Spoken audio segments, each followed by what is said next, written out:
Bismillahirrahmanirrahim. Assalamualaikum warahmatullahi wabarakatuh. Tahu tak tuan-tuan, ada beza di antara binatang atau secara lebih spesifik anjing yang alim dengan anjing yang jahil. Anjing yang alim memberi kesan kepada halal dan juga haramnya buruan mereka. Itu intro yang saya nak bagi pada pagi ni. Dan alhamdulillah pagi ni kita bertemu lagi. Dan seperti yang saya janjikan, insya-Allah sepanjang Ramadan saya akan cuba buat ringkasan apa isi kandungan setiap juzuk Al-Quran. Dan hari ini hari yang ke-6 Ramadan, dan insya-Allah kita akan sebut secara ringkas apa isi kandungan juzuk 6 dalam Al-Quran. Dan juzuk 6 ni dia mengandungi dua surah, iaitu bahagian hujung surah An-Nisa dan juga sebahagian besar surah Al-Ma'idah. Dalam surah An-Nisa ayat yang ke-148 awal surah, la yuhibballahu al-jahra bisu'i minal qawli illa man zulim. Allah Ta'ala tak suka sebenarnya kalau kita terang-terang kita buruk mengenai orang, kecuali apabila kita dizalimi. Maksudnya bila kita dizalimi, kita dibenarkan oleh Allah untuk mencerita keburukan orang yang menzalimi kita untuk kita dapat keadilan. Tetapi bukan dalam Facebook, bukan secara umum, tetapi kepada autoriti yang berwajib yang boleh memberi kesan. Kemudian dalam surah An-Nisa ini juga ayat 157, 158, ini Allah Ta'ala cerita mengenai Isa alaihissalam, bagaimana baginda tidak dibunuh ataupun tidak disalib, sebelum baginda diangkat ke langit. Dan terakhir ayat yang ke-176 surah An-Nisa ayat terakhir, ini cerita mengenai faraid, hukum faraid. Di sini hukum kalalah. Hukum kalalah maksud siapa yang meninggal dunia, tidak ada ibu bapa, tidak ada anak-anak jenis yang tak berkahwin, jadi ke mana harta dia pergi. Okey, kemudian surah Al-Ma'idah dinamakan Al-Ma'idah hidangan sebab ini antara mukjizat Nabi Isa alaihissalam di akhir surah nanti. Besok kita akan bincang tu bagaimana Allah Ta'ala menurunkan hidangan daripada langit kepada Bani Israel selepas mereka meminta kepada Nabi Isa alaihissalam.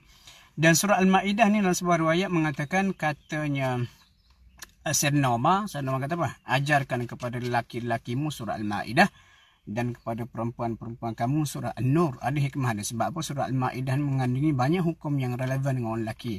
Seperti pada ayat pertama, ayat kedua Allah Ta'ala suruh menyempurnakan sumpah dan juga janji, jangan aniaya orang dan sebagainya. Dan antara kebanggaan kita umat Islam adalah ayat ketiga surah Al-Ma'idah. Ayat ni panjang. Di awal ni cerita mengenai makanan yang haram kepada umat Islam.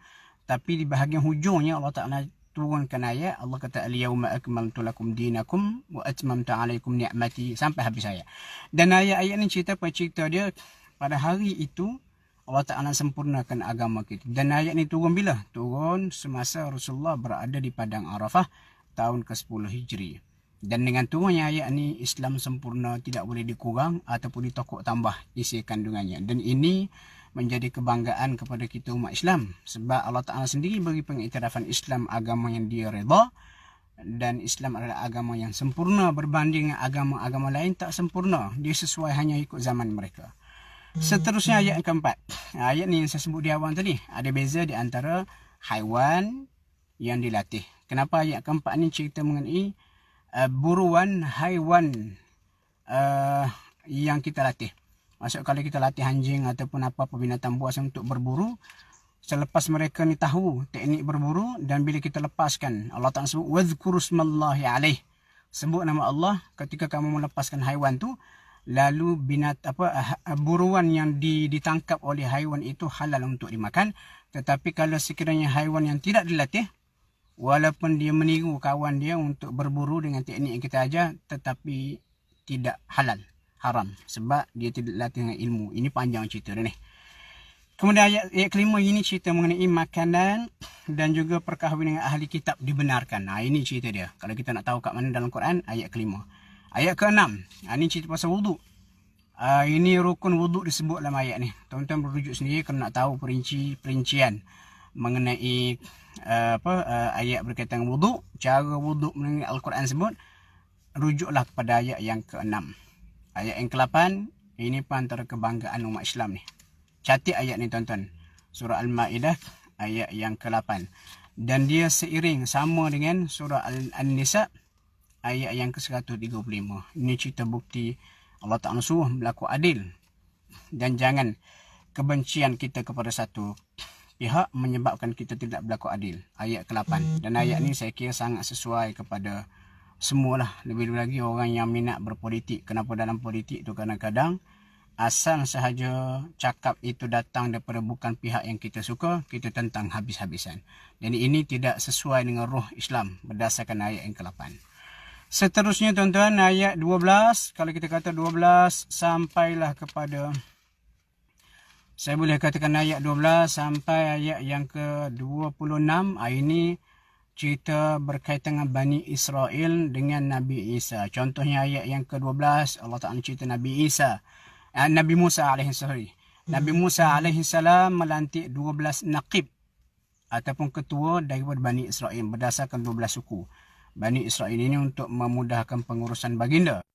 Dan kita tengok juga ini antara kisah sedih Nabi Musa alaihissalam daripada ayat 20 sampai 26. Bagaimana Nabi Musa alaihissalam mengarahkan Bani Israel untuk memasuki Palestin, tetapi 10 suku yang diwakili oleh 10 ketua suku Bani Israel telah mengambil keputusan untuk tidak masuk. Tak masuk tu satu hal, tapi yang menyedihkan mereka biadab kepada Nabi Musa pada ayat yang ke-24. Dia kata apa? Dia kata, "Fadhhab anta wa rabbuka faqatila inna hahuna qa'idun." Pergilah kamu wahai Musa, berperang dengan Tuhan kamu Allah tu, kami duduk di sini sahaja. Dan ternyata sikap ini sangat biadab dan berbeza dengan sikap para sahabat Nabi.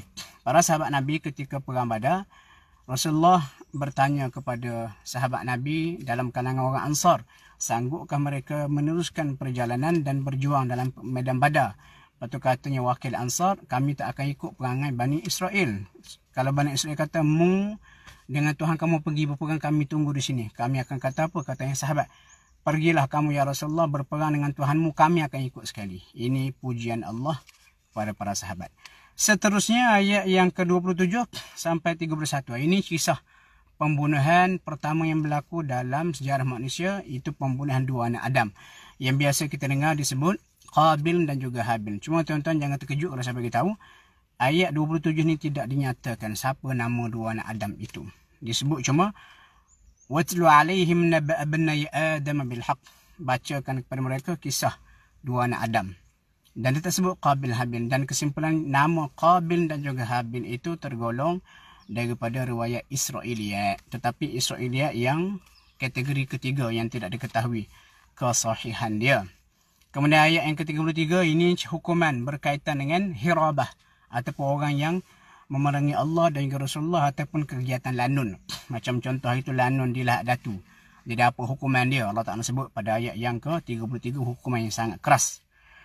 Kemudian ayat 35 Allah Ta'ala suruh kita bertawassul, maksud menggunakan sesuatu sebagai wasilah perantara ibadat kita. Ini tawassul dengan amal soleh lah.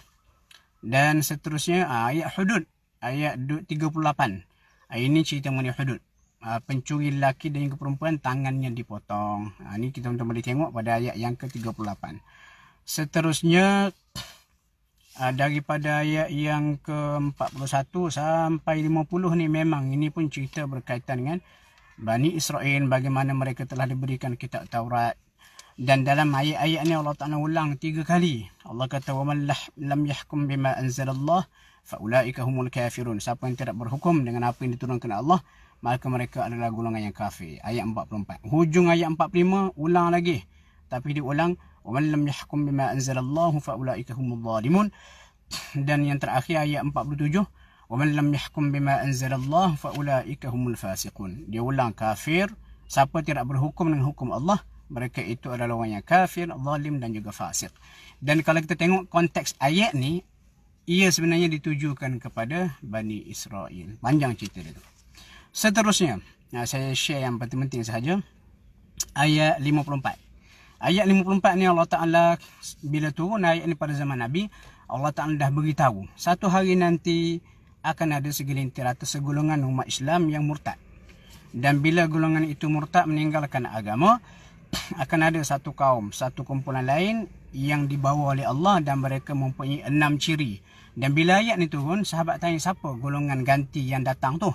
Dikatakan adalah kaum Abu Musa Asy'ari daripada Yaman. Dan Allah Ta'ala sebut dalam ayat ni ada 6 sifat mereka. Saya tak nak hurai, tuan-tuan boleh rujuk sendirilah. Dan ternyata apa Nabi sebut itu betul berlaku. Pada zaman Sayyidina Abu Bakar, umat Islam ada segelintirnya mulai meninggalkan Islam. Lalu Allah Ta'ala ganti kewujudan mereka dengan kumpulan-kumpulan yang lain. Lagi ayat 67 Allah Ta'ala mengarahkan Rasulullah SAW supaya menyampaikan risalah. Dan Nabi tidak boleh menyembunyikan risalah Islam. Kemudian kalau kita tengok ayat yang ke-72 sampai akhir juzuk yang ke-6 ini, Allah Ta'ala cerita celaan-celaan kepada ahli kitab, terutama sekali Nasrani. Antara contohnya ayat 78 dan juga 79 ni Allah Ta'ala cerita bagaimana segelintir Bani Israel dilaknat oleh Nabi Isa dan juga Nabi Daud kerana mereka tidak mencegah benda mungkar yang saling mereka lakukan. Itulah tuan-tuan lebih kurang isi kandungan juzuk 6. Mudah-mudahan perkongsian ini akan memberi semangat kepada kita untuk tadabbur juzuk 6. Assalamualaikum warahmatullahi wabarakatuh.